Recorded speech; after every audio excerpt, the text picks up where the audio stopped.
Drama की starting में फोजिंग मेंग से कहता है, ये हॉट वाला ड्रेस तुमने बाय किया है क्या? मेंग कहती है, हाँ, असल में मैं अपनी फ्रेंड के साथ शॉपिंग पे गई थी तो मैंने ख़रीदा था। फोजिंग उसे कहता है पहन के दिखाने के लिए। मेंग ये सुन के थोड़ा चौंक जाती है। तब जाकर के मेंग हमें अपनी कहानी बताती है। असल में वो और फोजिंग दोनों अरेंज्ड मैरिज की वजह से एक दूसरे के साथ हैं। 2 साल पहले दोनों की शादी हुई थी और फोजिंग यहाँ पर अपने बिजनेस ट्रिप पर उसके बाद निकल गया था। लेकिन उसने कभी उम्मीद नहीं किया था कि 2 साल वापस आने के बाद फोजिंग और मेंग के बीच कुछ चीज़ें बदलने वाली हैं।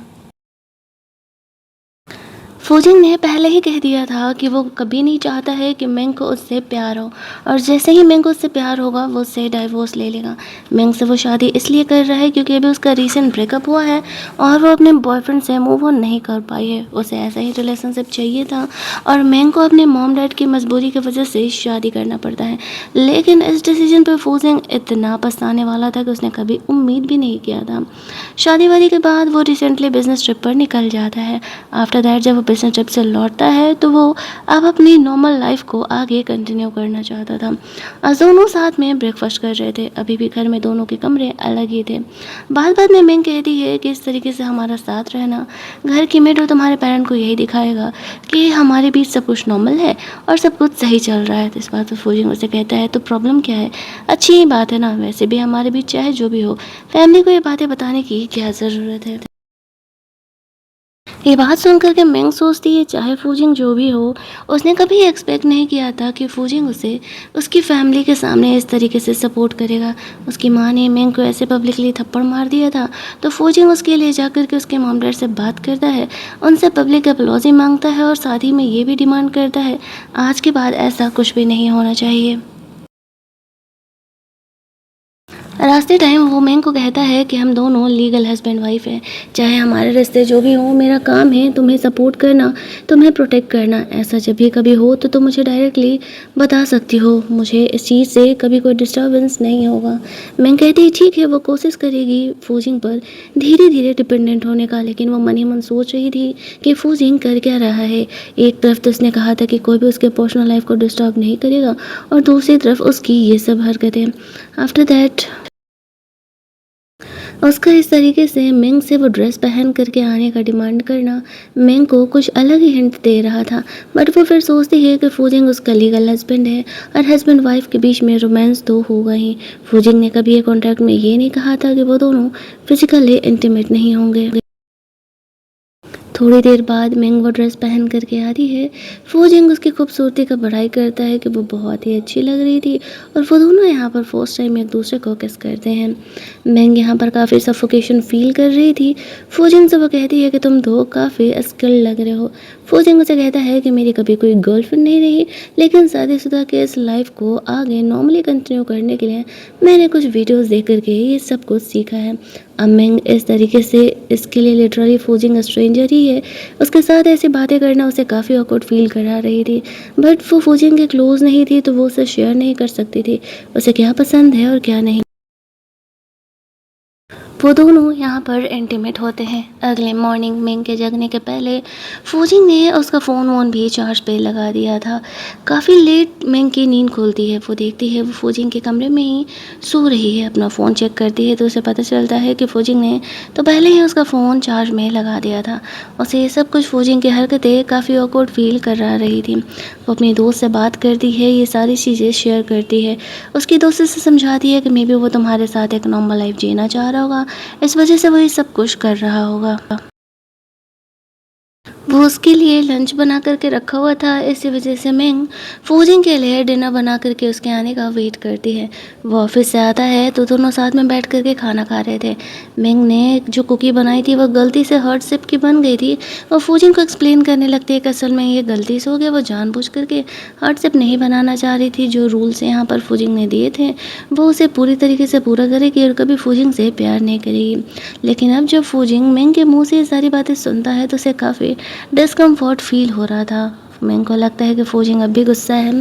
तो रात में जब फूजिंग काम कर रहा था तो वो उसे मिल्क देने के लिए जाती है और उसे एक्सप्लेन करती है कि उसे फ़िक्र करने की ज़रूरत नहीं है, वो फूजिंग से कभी प्यार नहीं करेगी, जिस कॉन्ट्रैक्ट पर वो साइन की है वो पूरी तरीके से उसे निभाएगी। फूजिंग उसे कहता है कि वो गुस्सा नहीं है। मेंग सोचती है गुस्सा तो है, बस बता नहीं रहा, और फिर मेंग वहाँ से चली जाती है। फूजिंग सोच रहा था कि उसे हो क्या रहा है, मेंग वही कर रही है जो उसने कहा था, तो फिर उसे इतना अजीब क्यों महसूस हो रहा है? क्या सही में उसे मेंग से प्यार होने लगा है? वो अब इस बात को लेकर के काफ़ी कन्फ्यूजन में था। अगली मॉर्निंग मेंग अपने ऑफिस के लिए जा रही थी। फूजिंग उसे कहता है कि चलो साथ छोड़ देते हैं। मेंग को आदत नहीं थी, बट फिर भी फूजिंग इंसिस्ट करता है कि मैं भी तो उधर ही साइड जा रहा हूँ, चलो तुम्हें छोड़ देता हूँ। तो फिर जा कर के मेंग उसकी बात मानती है। वैसे तो फूजिंग को मीटिंग के लिए लेट हो रहा था, स्टिल वो मेंग को ऑफिस छोड़ करके ही आता है। जब वो लौट रहा था तो देखता है कि मेंग अपना फ़ोन गलती से भूल गई है, तो वो उसे कॉल करके देने के लिए सोचता है। मेंग नीचे लेने के लिए जाती है तो वो लिफ्ट में अपने एक्स बॉयफ्रेंड हो से मिलती है, जिससे कि वो शादी से पहले ब्रेकअप की थी। वो भी यहाँ पर वापस आ चुका है और मेंग ने कभी सोचा नहीं था कि वो इस तरीके से उससे लिफ्ट में मिलने वाली है। वो यहाँ पर मेंग से बात करने का कोशिश करता है, लेकिन वो उसे ज़्यादा कुछ जवाब नहीं देती है और लिफ्ट से नीचे उतर जाती है फूजिंग से मिलने के लिए। जहाँ पर कि फूजिंग यहाँ पर मेंग को उसका फ़ोन देता है। मेंग उसे जल्दी यहाँ से जाने के लिए कहती है, कहीं उसके कलीग ना देख ले। फूजिंग कहता है मैं इतना एम्बैरेसिंग तो हूँ नहीं। मेंग कहती है नहीं, बात एम्बैरेसमेंट की नहीं है, असल में हमारी कंपनी के एम्प्लॉय को लेकर के मेरा तुमसे क्या रिलेशन है और किसी को पता नहीं है ना।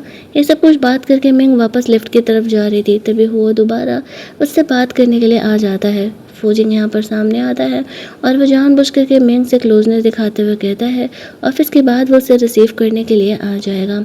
फूजिंग के वहाँ से जाने के बाद हो मेंग से पूछता है कि इससे तुम्हारा क्या रिलेशन था। मेंग उसे कहती है कि ये हस्बैंड है मेरा। वो कहता है कि तुम अभी 24 की हो, तुम फूजिंग को जानती भी नहीं हो, तुम उससे कैसे यूँ ही शादी कर सकती हो? क्या तुम्हारी फैमिली वालों ने तुम्हें प्रेशराइज किया था? मेंग कहती है कि नहीं, और वो फूजिंग के साथ खुश है। हमारे पास्ट में जो कुछ भी हुआ उस बात को भूल करके हमें आगे बढ़ना चाहिए। लेकिन वो यहाँ पर मेंग को वापस पाना चाह रहा था और अब तो वो अमीर भी बन चुका था। स्टिल मेंग उसे क्लियर कर देती है कि वो के साथ ऐसा कोई भी रिलेशन नहीं रखना चाहती है, तो बेहतर होगा कि वो अपने लिमिट में रहे। और अब मेंग भी शादीशुदा है। दोपहर में मेंग को उसके पेरेंट का कॉल आता है और वो लोग उससे फूजिंग को लेकर के घर पर लंच वंच पर आने के लिए बोलते हैं। मेंग बहाना कर देती है कि फूजिंग बहुत ही बिजी है और वो फ़िलहाल नहीं आ पाएगी। वो लोग फूजिंग के साथ अपना बिजनेस डील वगैरह करना चाह रहे थे और ये बात मेंग अच्छे तरीके से जानती थी। इसी वजह से वो यहाँ पर उनके पास वापस नहीं जाना चाह रही थी। इनकी फैमिलीज को कुछ साल पहले मेंग जो कि उनकी असली बेटी इस बारे में पता चला था, तो लोगों ने उसे वापस से अडॉप्ट कर लिया था। ये अमीरों के बच्चे कुछ ज़्यादा ही बोलते हैं। जिस कहानी में देखो तो किसी की बेटी खोई ही रहती है। ऑफिस के बाद वो मेंग को लेने के लिए जाता है। वो इस बारे में पूछ रहा था कि वो कौन है, तो मेंग उसे बता देती है कि वो मेरा एक्स बॉयफ्रेंड है। फूजिंग को थोड़ी जेलसी होने लगती है। मेंग यहाँ पर उसे ज़्यादा कुछ एक्सप्लेन नहीं करती है। फूजिंग यहाँ पर सोच रहा था कि मेंग का क्या अब भी हुआ से रिलेशनशिप है, क्या वो अब भी उसे पसंद करती है। उसके दिमाग में ये सारी बातें चल रही थी, लेकिन वो मेंग से पूछ नहीं रहा था। मेंग उसे चीज़ें एक्सप्लेन करने का कोशिश तो करती है, लेकिन फूजिंग का शक्ल देख के उसे कुछ क्या बताए समझ ही नहीं आता है। घर जाने पर फूजिंग ने मेंग के लिए बहुत सारे वेडिंग रिंग्स लेकर के आए हुए थे और वो मेंग को इनमें से किसी एक को चूज करने के लिए बोलता है और साथ ही में कहता है अगले कुछ ही महीनों में वो पब्लिकली वेडिंग करने का प्लान कर रहा है। मेंग कहती है शादी होने वाली है? फूजिंग कहता है क्यों, तुम्हें नहीं करनी? मेंग कहती है नहीं, हमारे रजिस्टर मैरिज किए 2 साल हो गए, तो मुझे लगा कि शादी वादी अब नहीं होगी। फूजिंग कहता है वो ऑफिस के काम में इतना बिजी था कि वो इन बातों पर ध्यान ही नहीं दे पाया, लेकिन अब जब वापस आ गया है तो वो चीज़ों को नॉर्मलाइज करना चाहता है। मेंग उनमें से एक वेडिंग रिंग जो कि सबसे छोटा सा था उन्हें चूज़ करती है। फूजिंग उसे पहनाता है और मेंग फूजिंग को रिंग पहनाती है। वैसे तो ये काफ़ी रोमांटिक था, लेकिन मेंग अपने इस रोमांस वाले हार्मोन को कंट्रोल कर रही थी, क्योंकि वो जानती थी कि अगर वो फूजिंग से प्यार करेगी तो वो फूजिंग से हमेशा के लिए अलग हो जाएगी। आगे बढ़ के फूजिंग यहाँ पर मेंग को किस करने लगता है। उसे थोड़े टाइम में बिज़नेस ट्रिप के लिए निकलना था, जो कि शायद थोड़ा लंबा चलने वाला था, लेकिन उसे मेंग को छोड़ कर के जाने का मन नहीं था। मेंग इस फीलिंग को फ़िलहाल नहीं समझ पाती है। मेंग ने एक छोटू-सा रोबोट बनाया था, जो कि उसे मेंग का हस्बैंड करके पुकारा करता था। फूजिंग अपने बिज़नेस ट्रिप के लिए निकल रहा था।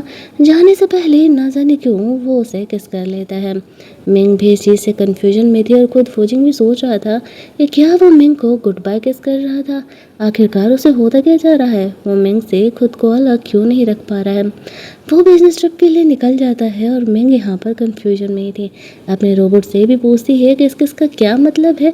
तो रोबोट उसे कहता है कि हम जो इंसान होते हैं वो एक दूसरे को किस तो अफेक्शन और प्यार दिखाने के लिए ही करते हैं। अपने बिजनेस ट्रिप वाले प्लेस पर पहुंचने के बाद फूजिंग मिंग को मिस कर रहा था। रात में वो उसके सपने में भी आ रही थी। इधर दूसरी तरफ मिंग अपने ऑफिस में थी। वो सोचती है कि क्या उसे फूजिंग को मैसेज करना चाहिए, बट फिर सोचती है कि नहीं, इससे उसे डिस्टर्बेंस ही होगा। अगली मॉर्निंग फूजिंग अपने सेक्रेटरी से मिंग के लिए कस्टमाइज वॉच भेज देता है। सेक्रेटरी कहता है कि बॉस ने कहा है कि किसी चीज़ की ज़रूरत हो तो वो डायरेक्टली मुझसे कॉन्टैक्ट कर सकती है। मिंग अंदर जाती है, वॉच ओपन करके देखती है तो वॉच कस्टमाइज था, इस पर उसका नाम लिखा हुआ था। वो सोचती है क्या ये कपल वॉच है, क्योंकि ऐसा वॉच उसने फूजिंग को पहने हुए देखा था। फिर सोचती है नहीं नहीं, शायद वो ओवर थिंक कर रही है। फूजिंग रोमांस कहाँ ही करता है। वो फूजिंग को वॉच के लिए थैंक्स बोलने के लिए मैसेज करती है। यहाँ पर वो दोनों के बीच कुछ बातें होती हैं। रात में फूजिंग यहाँ पर कंपनी डिनर के बाद काफ़ी ड्रंक था, तो वो अपने होटल के कमरे में था। उसकी सेक्रेटरी फूजिंग को पसंद करती थी, लेकिन वो जानती थी कि जैसे ही वो अपनी फीलिंग जाहिर करेगी फूजिंग उसे जॉब से निकाल देगा। इससे पहले 3 लड़कियों को भी उसने जॉब से निकाल दिया था इसी वजह से। यहाँ पर वो ड्रंक होने के बावजूद भी मिंग को मिस कर रहा था। उसकी सेक्रेटरी वहीं रुक करके हैंगओवर सूप उसके लिए बना रही थी। वो मिंग को वीडियो कॉल करता है और ये पहली बार था। मिंग कहती है सुबह 5:30 बजे वीडियो कॉल क्यों कर रहे हो? फूजिंग उसे कहता है क्योंकि मैं अपनी वाइफ को देखना चाह रहा था। वो दोनों अभी बात ही कर रही थी कि फूजिंग के सेक्रेटरी जानबूझ करके बीच में बोल देती है और मिंग फ़ोन कट कर देती है। यहाँ पे फूजिंग अपने सेक्रेटरी को वार्न करता है कि वो अपने हद में रहे, और जब उसने उसे जाने के लिए बोला है तो वो यहाँ क्या कर रही थी। इधर मिंग कल रात के बारे में सोच रही थी कि वो लड़की कौन थी। तभी उसे फूजिंग का कॉल आता है। फूजिंग यहाँ पर उसे एक्सप्लेन करता है कि कल रात मेरी सेक्रेटरी थी। मिंग कहती है तो मुझे क्यों एक्सप्लेन कर रहा हूँ, मैंने थोड़ी ना पूछा। फूजिंग सोचने लगता है कि क्या मिंग को कोई फ़र्क नहीं पड़ता है उसके साथ कोई रहे या ना रहे, कोई लड़की हो या चाहे जो भी हो। मिंग उसे कहती है हमारे कॉन्ट्रैक्ट में जो लिखा था मैं बस उसी हिसाब से चल रही हूँ। मिंग को ऑफिस की वजह से फ़ोन रखना पड़ता है। उसका सेक्रेटरी यहाँ पर सोच रहा था कि हमारे बॉस ने ये सड़ू से शकल क्यों बना लिया भाई, लगता है उनकी वाइफ से उनकी लड़ाई हो गई है। मिंग भी इधर फूजिंग को मिस कर रही थी। उसका दिया हुआ वॉच उसने पहना था। उसे भी बिजनेस ट्रिप पर निकलना था, लेकिन यहाँ पर हु आ जाता है बीच में। वो उसे बात करने का कोशिश करता है, उसे समझाने का कोशिश करता है कि पास्ट में जो कुछ भी हुआ उसे भूल करके हम शुरू से शुरू कर सकते हैं। मैंग के सूले से यहाँ पर खुले थे तो वो उसे बांध देता है। मैंग को ये सब कुछ बिल्कुल अच्छा नहीं लग रहा था। वो क्लियरली उसके और हु के बीच एक लाइन क्रिएट कर देती है, कहते हुए कि तुम्हें पता है कि मैं शादीशुदा हूँ और मुझे ये सारी हरकतें बिल्कुल भी अच्छी नहीं लगती हैं।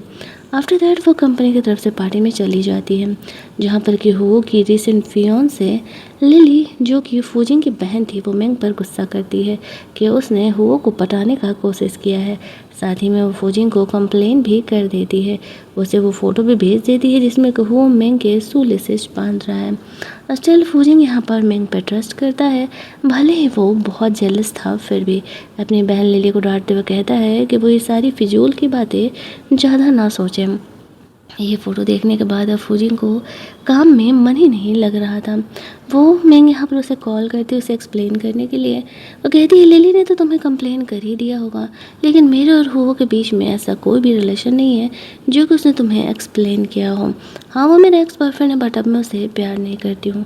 फूजिंग उसे कहता है कि रूल में क्लियरली लिखा है कि हम दोनों एक दूसरे को धोखा नहीं दे सकते हैं। मिंग को लगता है कि शायद वो उस रूल की वजह से इतना गुस्सा हो रहा है, उसे कौन ही बताए कि फूजिंग भाई साहब यहाँ पर जेलस हो रहे हैं मिंग के एक्स बॉयफ्रेंड को देख करके। अब वो अपना काम जल्दी जल्दी ख़त्म करके वापस लौटना चाह रहा था। अगली सुबह मिंग को उसकी फ्रेंड का कॉल आता है, उसकी कार का एक्सीडेंट हो गया था।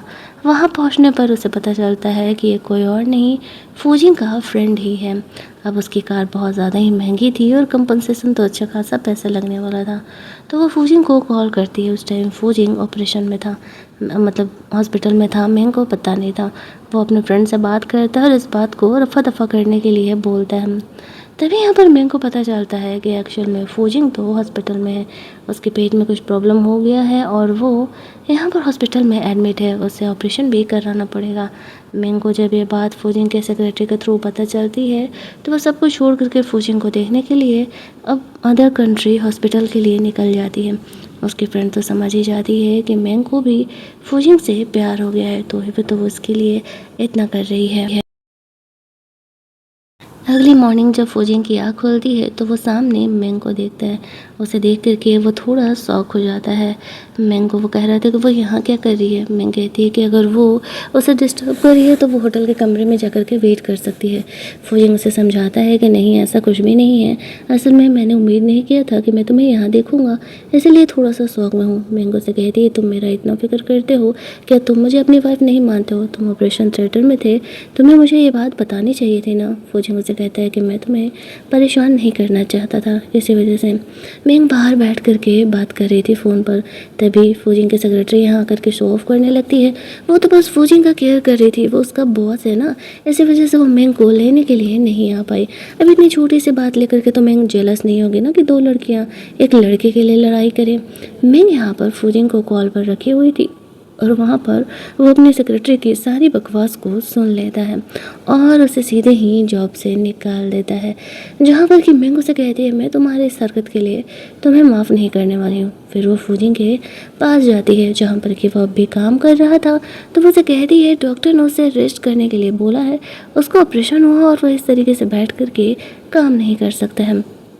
फूजिंग यहाँ पर कहता है मुझे नहीं पता था कि मेरी सेक्रेटरी असल में इस टाइप के थॉट्स रखती है मेरे लिए। मिंग से कहती है कि तुम्हें मुझे एक्सप्लेन करने की कोई ज़रूरत नहीं है। जेलस फील करते हुए फूजिंग आगे बढ़ता है और मिंग को वापस से किस करने लगता है, लेकिन मिंग उसे रोकती है और आराम करने के लिए बोल करके कमरे से बाहर निकल जाती है। फूजिंग कन्फ्यूजन में था कि मिंग उसे रिजेक्ट क्यों कर रही है, क्या उसे उसके साथ इंटीमेट होना नहीं पसंद है।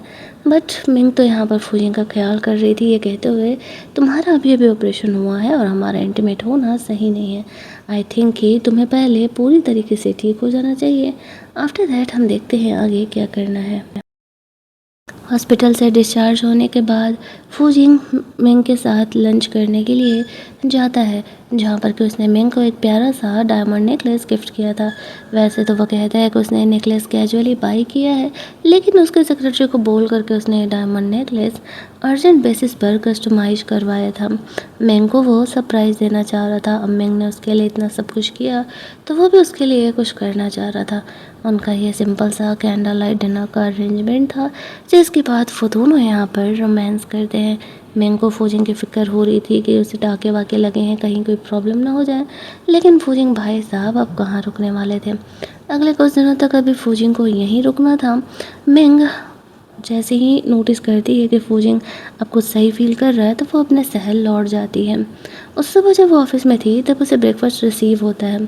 अब उसने ये कभी उम्मीद नहीं किया था कि अदर कंट्री से फूजिंग मिंग के लिए ब्रेकफास्ट ऑफ़र करेगा। वो सोचती है कि कहीं ये हुआ ने तो नहीं किया। वो उसके ऑफिस में इस बारे में बात करने के लिए जाती है और कहती है कि अगली बार वह ऐसा नहीं करेगा तो ज़्यादा बेहतर होगा। वो उसे कहता है कि पहली बात मैंने ऐसा किया नहीं है और दूसरी बात एक्स बॉयफ्रेंड गर्लफ्रेंड होने के साथ साथ हम अच्छे दोस्त भी तो हुआ करते थे ना, ओल्ड क्लासमेट भी तो हुआ करते थे ना। अगर मैं एक ब्रेकफास्ट ऑर्डर ही कर दूँ तो क्या प्रॉब्लम है। मैं कहती है कि नहीं, ये सही नहीं है और अब वो मैरिड है। ये कहते हुए वो बाहर निकलती है तो सोचती है कि कहीं फूजिंग नहीं तो वो ब्रेकफास्ट ऑर्डर नहीं किया होगा। वो उसके सेक्रेटरी से बात करते हुए उसके लिए भी कुछ चीज़ें ऑर्डर करवा देती है। इधर रात में फूजिंग मिंग को वीडियो कॉल किया था और मिंग को पता नहीं कॉल कब उठ गया था और वो आराम से मस्त उसके सामने अपना सारा काम किए जा रही थी।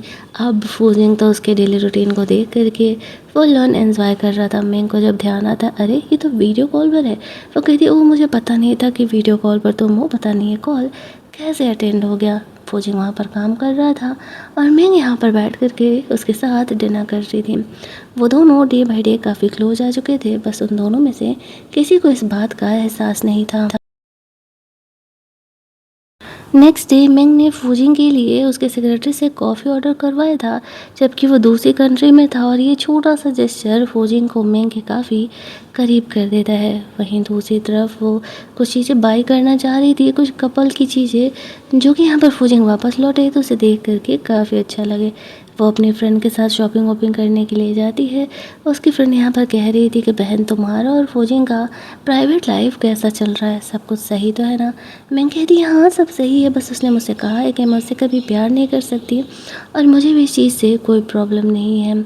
मैं उसके साथ खुश हूँ और आगे ऐसे ही लाइफ कंटिन्यू करने का प्लान कर रही हूँ। उसकी फ्रेंड जानती थी कि मैं को फौजिंग से प्यार हो रहा है। अब चाहे आज नहीं तो कल वह इस बात को समझ ही जाएगी। फौजिंग और मेंग अब दोनों एक दूसरे से मोस्टली कांटेक्ट करने लगे थे। कभी फौजिंग कॉल कर देता उसे तो कभी मेंग कॉल कर देती। यहाँ पर फौजिंग जैसे ही लौट रहा था अपना काम ख़त्म करके, वैसे ही मेंग को बिज़नेस ट्रिप पर निकलना पड़ता है, और वो बिज़नेस ट्रिप हो के साथ होने वाली थी, ये बात उसे खुद भी पता नहीं था। वो हो को यहाँ पर वार्न करती है बेहतर होगा कि वो थोड़ी अपने लिमिट में रहे, वो दोनों सिर्फ यहाँ पर काम करने के लिए ही जाने वाले हैं। ये कह के वो वहाँ से निकल जाती है। रात में वो बहुत ही ड्रंक था। वो उसके सेक्रेटरी को उसके होटल के कमरे में लेके जाने के लिए कहती है। जैसे ही अपने कमरे में आती है, फौजिंग को उसका कॉल आता है। अब तक फौजिंग को नहीं पता था कि मेंग हुओ के साथ बिजनेस ट्रिप पर गई हुई है। हुओ का सेक्रेटरी आकर के मेंग को हुओ को देखने के लिए कहता है। तब जाकर के फौजिंग को पता चलता है कि वो हुओ के साथ बिजनेस ट्रिप पर गई हुई है। इससे पहले कि मेंग उसे कुछ समझा पाती, फौजिंग उससे में कॉल कट कर देता है। अब मेंग को समझ नहीं आता है कि फौजिंग आखिरकार गुस्सा किस बात से कर रहा है। उसने उसे ये बात नहीं बताया कि वो हुओ के साथ बिजनेस ट्रिप पर गई हुई है, या फिर जब वो घर पर है तब मेंग उसके साथ नहीं है। इस वजह से उसने एम्बुलेंस को कॉल कर दिया था। वो हुओ के सेक्रेटरी को कहती है कि एम्बुलेंस आकर के हुओ को लेकर के जाएगी, इसमें मैं कुछ नहीं कर सकती। अगले दिन वो फौजी को मैसेज का रिप्लाई देने का सोचते हुए चल रही थी, तभी पैर में मोच आ जाता है। वो उसे इंसिस्ट करता है कि वो उसे हॉस्पिटल लेकर के जाना चाह रहा है। मेंग को नहीं पता था कि फौजिंग उसके होटल के बाहर उसे रिसीव करने के लिए आया हुआ है। वो यहाँ पर हुओ के साथ चली जाती है। अभी वो लोग थोड़े ही आगे बढ़े थे कि उसे फौजिंग का कॉल आता है। अब वो पूछने लगता है कि वो किधर है, तो मेंग उसे कहती है कि उसके पैर में मोच आ गया था और वो उसे हॉस्पिटल लेकर के जा रहा है। वो उसे हॉस्पिटल का नाम पूछता है ताकि वो मेंग को देखने के लिए आ सके। अब मेंग यहाँ पर ऐसा फील कर रही थी कि कहीं उसने फौजिंग को धोखा तो नहीं दे दिया, लेकिन उसने कुछ भी गलत नहीं किया था। हॉस्पिटल के लाइन में वो लोग लगे हुए थे दवा वगैरह लेने के लिए, तभी फौजिंग यहाँ पर आ जाता है मेंग का केयर करने। अब साफ यहाँ पर फौजिंग और हुआ के बीच कोल्ड वॉर चल रहा था, ये चीज़ें तो दिख ही रही थी। वो हुआ से यहाँ पर खुद को फॉर्मली इंट्रोड्यूस करता है और वो मेंग का यहाँ पर केयर कर रहा था कि पैर में चोट वोट कैसे लग गया। वो को कहता है कि अब मैं मेंग का हस्बैंड आ गया हूँ, तो तुम्हें यहाँ रुकने की कोई ज़रूरत नहीं है, तुम आराम से जा सकते हो। उसके जाने वाने के बाद वो यहाँ पर मेंग से एक्सप्लेनेशन मांग रहा था कि हो क्या रहा है। तो उसे बताती है कि असल में जब सुबह तुमने मुझे मैसेज किया था तो तुम्हें रिप्लाई देने के चक्कर में मैं ध्यान नहीं दे पाई और मेरे पैर में मोच आ गया था। तो वो उसे इंसिस्ट कर रहा था कि वो उसे हॉस्पिटल छोड़ दे, तो बस वो इसी वजह से आ गई थी। डॉक्टर्स को दिखाने की बारी आती है। मेंग चल नहीं पा रही थी, तो फौजिंग उसे पीके बैक राइड दे करके लेकर के जाता है। ट्रीटमेंट वगैरह लेने के बाद वो लोग घर लौट रहे थे। फौजिंग यहाँ पर मेंग का केयर कर रहा था कि वो ज़्यादा ना चले ताकि मेंग का पैर आसानी से ठीक हो सके, और साथ ही में भाई साहब के फुल ऑन रोमांस भी स्टार्ट थे। लेकिन मेंग यहाँ पर रोकती है उसे क्योंकि उसके पैर में काफ़ी पेन हो रहा था।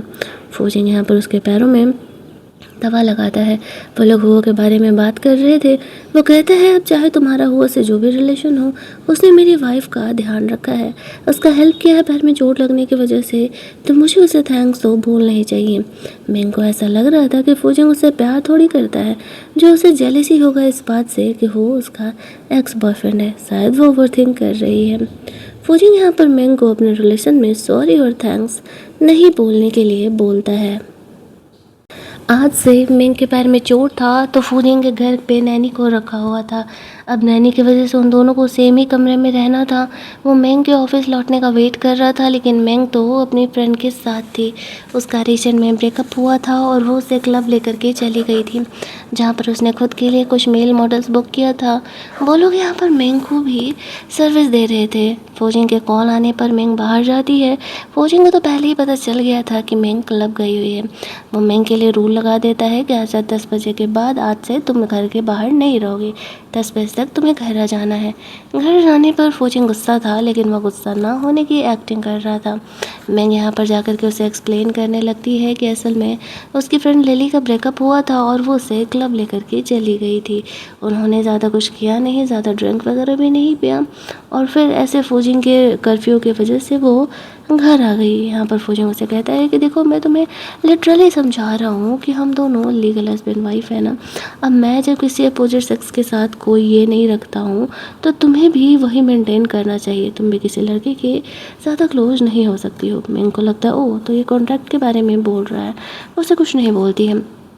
अगली मॉर्निंग मिंग को उसके घर वालों ने बुलाया था। फूजिंग भी साथ चलने के लिए कहता है। वो दोनों साथ में घर गए हुए थे, जहाँ पर कि उसके डैड मिंग को कुछ कंपनी के कॉन्ट्रैक्ट वगैरह दे शेयर्स वगैरह दे रहे होते हैं, और उसकी जो बहन थी वो काफ़ी जेलस फील कर रही थी। मिंग को भी उतने ही शेयर्स मिल रहे थे जितने कि उसके पास थे। साथ ही में उसके फादर ने यहाँ पर नया कोई अपना ब्रांच वगैरह ओपन किए थे, जो कि फूजिंग की हेल्प की वजह से हुआ था। तो वो मिंग को उस कंपनी में काम करने के लिए बोल रहे थे। मिंग कहती ठीक है, वो सोचेगी इस बारे में।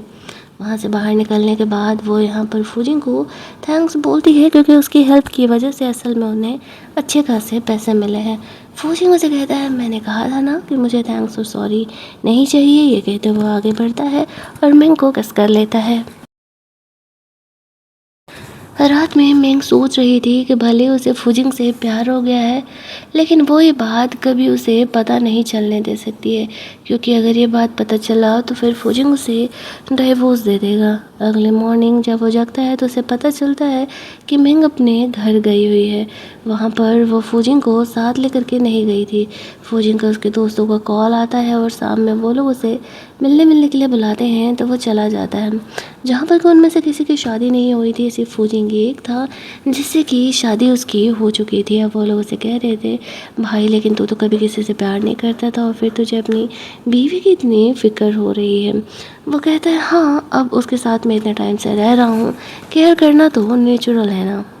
लेकिन मिंग के एक्स बॉयफ्रेंड हुआ के बारे में फूजिंग के ग्रुप में सबको पता था, और वो लोग उसे कहने लगते हैं कि देख लेना, कहीं हो की वजह से वो तुम्हें छोड़ ना दे। जैसे ही 10 बजने वाले थे, फूजिंग वहाँ से निकल करके सीधे घर पहुँचता है, लेकिन आज मिंग घर आई नहीं थी। उसे कॉल करता है तो वो कहती है कि वो अपने पेरेंट के ही घर पर रुक रही है। फूजिंग ऑलरेडी मिंग को बहुत मिस कर रहा था, लेकिन वो घर पे रुकी हुई थी तो वो अर्जेंटली उसे बुला तो नहीं सकता था ना। जब वो घर वापस आती है तो वो घर के सारे हेल्पर्स के लिए गिफ्ट वगैरह लेके आई थी, लेकिन फूजिंग के लिए कुछ भी नहीं लेकर के आई थी। फूजिंग उसे कहता है कि मेरा गिफ्ट किधर है। मिंग उसे कहती है कि वो दोबारा उसके लिए बाई कर देगी। वो उसके लिए कुछ लेके नहीं आ पाई, लेकिन फूजिंग आगे बढ़ते हुए मिंग को किस करते हुए कुछ बोल ही नहीं पाता है। वो समझ गया था कि शायद उसे भी मिंग से प्यार हो गया है। साथ में दोनों खाना वाना खाते हैं। फूजिंग प्रॉमिस करता है कि वो आज रात जल्दी आएगा, उसे रोमांस जो करना था, लेकिन लेट हो गया था, वो आया नहीं। उसे मैसेज आता है कि अगले 10 मिनट में उसे कॉल करने के लिए।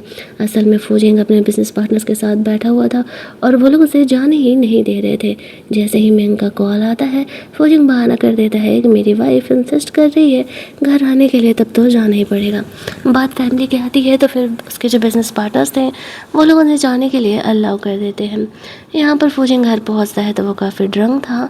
मिंग यहाँ पर उसका केयर कर रही थी। वो फूजिंग को बताती है कि उसने डिसाइड कर लिया है कि वो जॉब से रिज़ाइन कर रही है, अपने डैड की कंपनी में काम करेगी। फूजिंग उसे अपना कार्ड ऑफर करता है कि वो ये लेकर के इस्तेमाल कर सकती है। मिंग उससे कहती है नहीं, मेरे लिए इतना सब कुछ करने की ज़रूरत नहीं है। आई नो, मेरी जगह कोई भी होती तो तुम उसके लिए भी यही कर दे, लेकिन मुझे लगता है कि हमें बाय कॉन्ट्रैक्ट ही चलना चाहिए।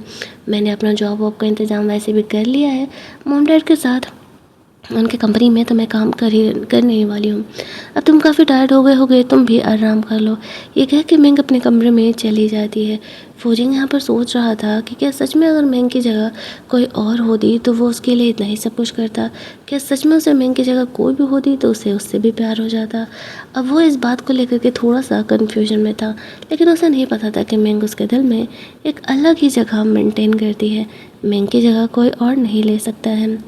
आफ्टर दैट हम लोग देखते हैं कि मेंग अगले दिन अपने मॉम डैड से मिलने के लिए जाती है। वो उन्हें बोल देती है कि ठीक है वो उस कंपनी में काम तो करने वाली है, लेकिन उसकी 2 शर्तें हैं। पहली कि वो अपनी बहन की ही लेवल की जॉब पोजीशन पर जॉब ज्वाइन करेगी, और दूसरा कि कंपनी के सारे कोर डाटा के डिटेल्स उसे चाहिए। उसके फादर इस चीज़ के लिए मान जाते हैं, लेकिन मेंग के वहाँ से जाते उसकी बहन गुस्सा करने लगती है कि मेंग मेरी ही लेवल पर कैसे जॉब कर सकती है। उसके फादर उसे कहते हैं कि फूजिंग उसका हस्बैंड है, हम उसे गुस्सा नहीं दिला सकते हैं। उसकी माँ अपनी बेटी को भरोसा दिलाती है कि मेंग ज़्यादा दिनों के लिए वहाँ नहीं टिकने वाली है। बाहर जाने पर फूजिंग मेंग का इंतज़ार कर रहा था।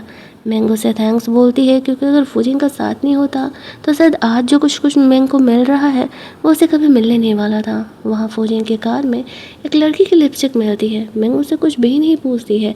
उससे ज़्यादा फ्यूरियस तो फूजिंग था। वो कहता क्या तुम्हें कोई फ़र्क नहीं पड़ता, तुम्हारे हस्बैंड के कार में लिपस्टिक मिले या लड़की का कोई सामान भी। मेंगू से कहती है तो तुम क्या चाहते हो, मैं तुमसे लड़ूँ झगड़ूँ, एक नॉर्मल कपल की तरह रोना धोना करूँ? वो तो नहीं हो पाएगा ना, क्योंकि हमारा कॉन्ट्रैक्ट मैरिज है और तुमने पहले ही क्लियर लिख रखा है कि मैं ये सब कुछ तमाशे नहीं कर सकती, मैं तुमसे प्यार नहीं कर सकती, और जब प्यार नहीं है तो फिर भला मैं ये सब कुछ किस हक से करूँ।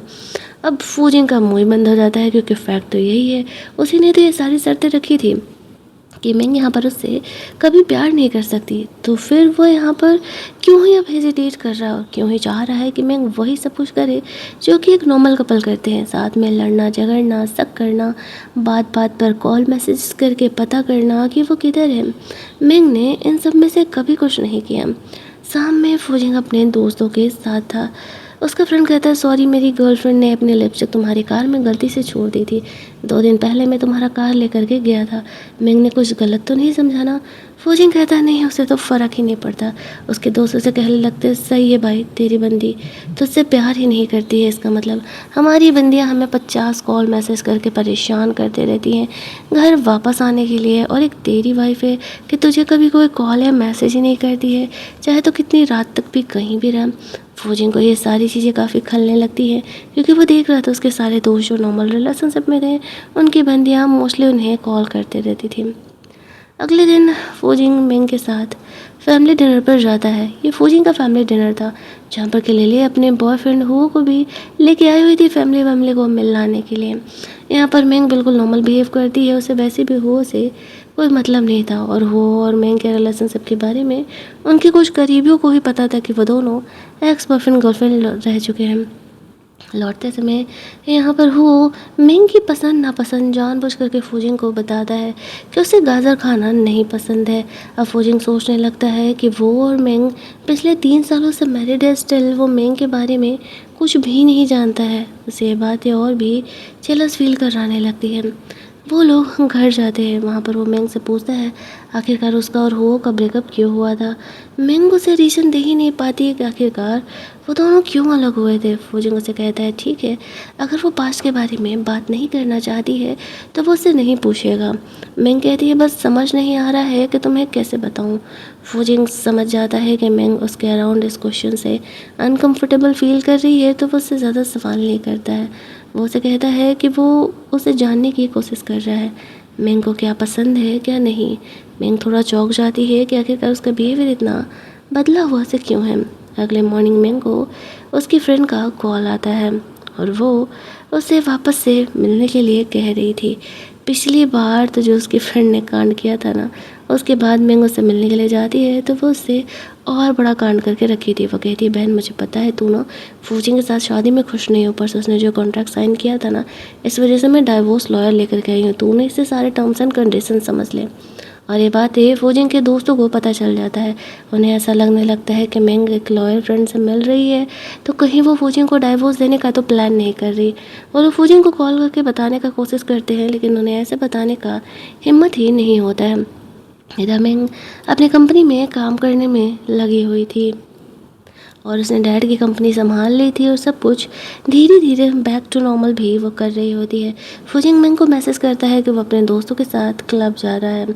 जब वो अपने दोस्तों के साथ क्लब जाता है तब जा कर के उसके दोस्त यहाँ पर उसे बताते हैं कि मेंग डाइवोर्स लॉयर से मिल रही है, और यही बात वो लोग उसे बताना चाह रहे थे। साथ ही में यहाँ पर हो और मेंग के पहले के एक फ़ोटो सोशल मीडिया पर ना जाने कहाँ से आ जाते हैं और सारे ही लोग उन्हें एक अच्छी कपल की तरह बोल रहे थे। मेंग भी कंपनी के पार्टी के बाद थोड़ी ड्रंक थी, वो जल्दी घर पहुंचना चाह रही थी, लेकिन उसका कार ही नहीं ऑन हो रहा था। और जो ड्राइवर थी वो कहती है मेंग जल्दी घर पहुंचना चाह रही है हमारी बॉस, तो क्या आप इन्हें घर छोड़ देंगे। वो आया था पूछने के लिए क्या हुआ, कार नहीं ऑन हो रहा है। इसी वजह से उस ड्राइवर को लगा था कि हो और मेंग दोनों क्लोज हैं। अब हो और मेंग को अपनी कार में घर छोड़ने के लिए जाता है, जहाँ पर कि मेंग बहुत ही ज़्यादा ड्रंक थी। फूजिंग यहाँ पर उसके वापस आने का इंतज़ार कर रहा था। 10:30 हो चुके थे। वो मेंग को यहाँ पर कॉल भी करता है। उसे तो लग रहा था कि शायद मेंग कंपनी का पार्टी में है। फ़ोन उठाते ही उसे पता चलता है कि फूजिंग उसके साथ कार में है, तो उसकी जेलसी का लेवल और ज़्यादा बढ़ जाता है। उसे काफ़ी गुस्सा आ रहा था। मेंग ड्रंक कंडीशन में घर पहुंचती है। फूजिंग उससे जेलस होकर के पूछने लगता है कि आखिरकार वो हो के साथ कार में क्या कर रही थी। ऊपर से हो ने उसे मैसेज किया था कि मेंग का वॉच उसकी कार में ही रह गया है, तो कल वो उसे पहुँचा देगा।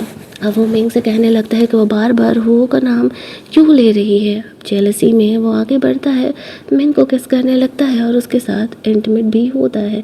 मेंग यहाँ पर कन्फ्यूजन में थी कि ये फूजिंग का जेलसी है या फिर उसका गुस्सा है, और वो गुस्सा हो क्यों रहा है। अगली सुबह जब वो जगती है तो देखती है कि फूजिंग उसी के आने का इंतज़ार कर रही है। वो पूछती है क्या हुआ, तुम्हें मुझसे कुछ बात करना है। फूजिंग उसे कहता है कि वो हो के साथ कल रात क्या कर रही थी। वो बार बार नशे में भी मेंग हो का ही नाम ले रही थी। मेंग उसे एक्सप्लेन करती है कि वो कल कंपनी के पार्टी के बाद बहुत ज़्यादा ही ड्रंक थी, और जो ड्राइवर उसने ऑनलाइन बुक किया था उससे कार शायद ऑन नहीं हो पा रहा था। वो वहाँ से गुजर रहा होगा तो उसने मुझे लिफ्ट दे दिया था, इससे ज़्यादा और कुछ नहीं हुआ था।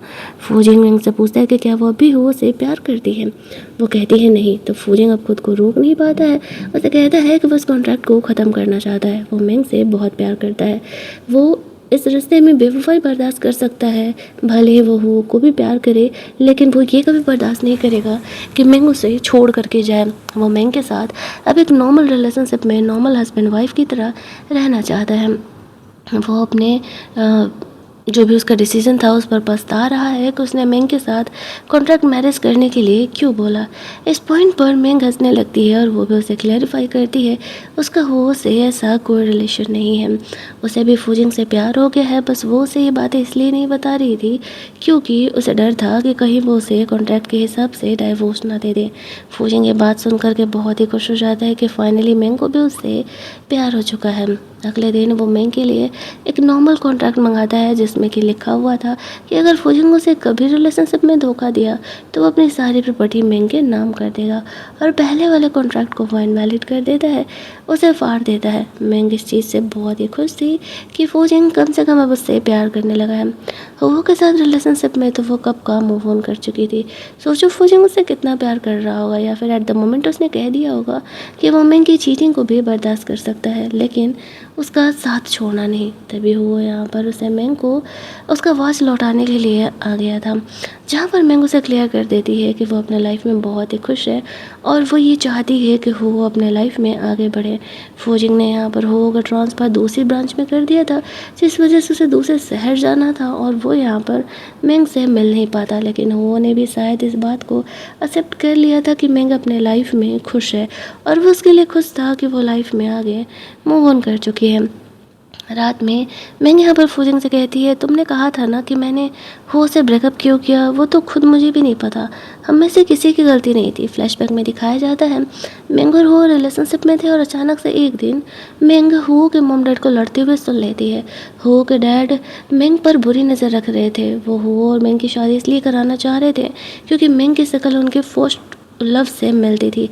ये बात सुनते ही मेंग वहाँ से चली जाती है। बाद में हो कि मॉम डैड ने डाइवोर्स ले लिया और उसने हो से ऑलरेडी ब्रेकअप कर लिया था, उसने अपना नंबर चेंज कर लिया था। फिर मेंग की फैमिली ने उसे वापस ले लिया घर में और उसके बाद वो फूजिंग से शादी कर ली। तो यही थी अब तक की कहानी। फूजिंग यहाँ पर फुल ऑन जेलस मोड में था। स्टिल वो यहाँ पर मिंग की सिचुएशन को समझते हुए कहता है कि वो नहीं चाहता है कि हुओ से अब वो किसी तरीके का कोई इंटरेक्शन रखें। लेकिन मिंग और हुओ की सारी बातें सुन करके वो सोचता है चलो कम से कम अगर इनका ब्रेकअप नहीं हुआ होता तो वो फूजिंग से कभी शादी नहीं हुई होती। इसके बाद मिंग जब कंपनी में थी तब उसकी बहन आकर के फुल ऑन तमाशा ड्रामा करने लगती है। मिंग उससे अच्छा कर रही थी, उसे इस बात को लेकर के काफ़ी जेलसी भी हो रहा था, लेकिन मिंग उसकी बातों का ध्यान नहीं देती और कहती है ये बचकाना हरकत करने के लिए मेरे पास टाइम नहीं है। तुम्हें ज़्यादा प्रॉब्लम है तो जाकर के अपने माँ बाप से कंप्लेन कर सकती हो। मैं कंपनी में यहाँ पर काम करने के लिए आती हूँ, ड्रामा करने के लिए नहीं। ऑफिस का काम ख़त्म होने के बाद फूजिंग मिंग को रिसीव करने के लिए गया हुआ था और ये चीज़ मिंग को काफ़ी अच्छी लगती है। अगली सुबह जब वो जगती है तो उसे घर से कॉल आया था। उसके खुद के घर पे यानी कि उसके जो मॉम डैड थे उनके बीच लड़ाई झगड़े हो रही थी। वहाँ जाती ही देखने के लिए क्या चल रहा है तो उसे पता चलता है कि असल में जो उसकी बहन है ना, यानी कि उसके स्टेप सिस्टर जिसको कि उसकी फैमिली ने अडॉप्ट किया था, वो उसके डैड की फर्स्ट लव की डॉटर है। उसके डैड की फर्स्ट लव ने उसे ऑर्फनेज में भेज दिया था और अब वो वापस आ गई है अपने बॉयफ्रेंड और अपने बच्ची पर क्लेम करने के लिए। मैंग की माँ को अब हो रहा था रिग्रेट। जिस लड़की के लिए उसने अपनी बेटी को कभी ध्यान नहीं दिया वो तो उसके खुद की ही पति की पहली प्रेमिका से बेटी निकली। अब उसे अपनी लाइफ का काफ़ी रिग्रेट हो रहा था और वो अपने हस्बैंड को डाइवोर्स देने के लिए सोच रही थी, क्योंकि वैसे भी उसे पता था वो अपने फर्स्ट लव के साथ ही तो रहने वाला है। तो अपनी डिग्निटी को सेव करने के लिए उसने यहाँ पर अपने हस्बैंड को डाइवोर्स देने का प्लान कर लिया था। अब ये बातें जैसे ही मिंग को पता चलती है तो वो सोचती है खुद की बेटी को प्यार नहीं कर रही थी और जिस बेटी को उसने प्यार किया वो तो उसकी सौतन की ही बेटी निकली। उसकी माँ कहती है मेरा मजाक उड़ते हुए देखने आई हो। मिंग कहती है इन सब चीज़ों के लिए मेरे पास टाइम नहीं है। एंड आफ्टर दैट वो भी वहाँ से निकल जाती है। जब फूजिंग पूछता है कि वो घर क्या करने के लिए गई थी तो मिंग उसे सारी बातें बता देती है। ये बात जानने के बाद तो खुद फूजिंग भी शौक हो जाता है कि वो इंसान इतने साल मिंग के माँ के साथ रहने के बाद कैसे ही ऐसा कर सकता है। अगला सीन हमें मिंग के मॉम डैड का डाइवोर्स का दिखाया जाता है, जहाँ पर कि म्यूचुअली वो दोनों अलग हो चुके थे और जो भी प्रॉपर्टी का डिवीज़न था वो सब कुछ यहाँ पर हो गया था। मिंग के फादर अपने फर्स्ट लव और अपने डॉटर के साथ वहाँ से चले जाते हैं। अब कंपनी से उनका कोई नाता वाता नहीं था। कंपनी यहाँ पर मिंग की मॉम और मिंग ही मिल करके संभालने वाले थे। यहाँ पर उसकी माँ को अपने डिसीजन पर रिग्रेट हो रहा था। स्टिल उन्होंने मिंग से कभी माफ़ी नहीं मांगी थी उसके साथ उन्होंने जो कुछ भी बुरा व्यवहार किया था। कहानी के एंडिंग में फूजिंग और मेंग पब्लिकली शादी कर लेते हैं। मेंग की माँ उनकी ये शादी अटेंड करने के लिए आई थी। एंड में जहाँ पर कि उसकी माँ अकेले रह गई थी, उन्होंने फिर दोबारा शादी नहीं की। वही मेंग फूजिंग के बेबी को लेकर के प्रेग्नेंट हो जाती है। ये उनके लिए बहुत ही खुशी की बात थी और फाइनली ये कहानी एक हैप्पी एंडिंग पर एंड कर दी जाती है। अगर आपको ये कहानी अच्छी लगी होगी, वीडियो को लाइक और शेयर करना मत भूलना। चैनल को सब्सक्राइब कर लेना ताकि नए वीडियोज़ के नोटिफिकेशन आपसे मिस ना हो। चलिए जल्दी से मिल लेते हैं हम लोग एक और नई कहानी के हिंदी एक्सप्लेनेशन में। तब तक के लिए कीप लिसनिंग।